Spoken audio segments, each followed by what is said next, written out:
నమస్తే welcome to 108 TV బులెటిన్లో ముందుగా హెడ్లైన్స్. తెరపైకి జాన్ బార్టెన్ డ్రీమ్ లైనర్ విమానాల్లో లోపాలను ఎత్తిచూపి అనుమానాస్పద స్థితిలో మృతి.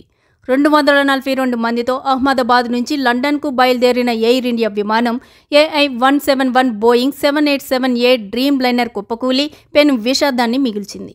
అమెరికాలో అనుమానాస్పద స్థితిలో మరణించిన బోయింగ్ విజిల్ బ్లోయర్ జాన్ బార్టెన్ను ఈ ప్రమాదం మరోసారి గుర్తుకు తెచ్చింది. నిరుడు మార్చి 9న సౌత్ కరోలినాలోని చార్లెస్టన్లో అనుమానాస్పద స్థితిలో మృతి చెందారు.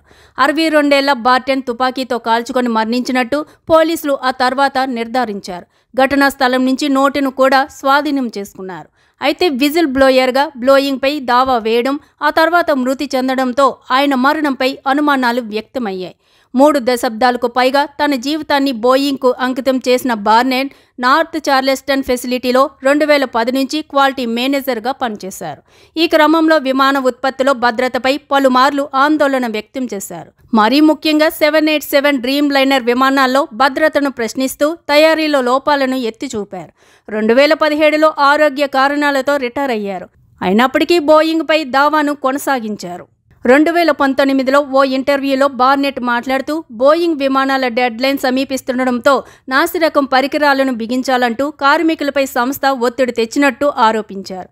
అవన్నీ స్క్రాప్ బిన్ నుంచి తెచ్చినవే అన్నారు.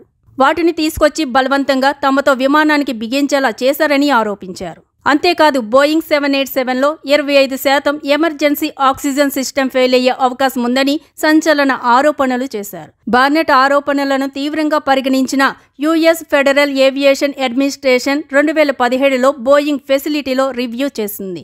ఈ సందర్భంగా నాణ్యతకు అనుగుణంగా లేని 53 విడిభాగాల జాడ కనిపించడం లేదని పేర్కొంది. ఈ తప్పును సరిచేసుకోవాలని బోయింగ్ను ఆదేశించింది.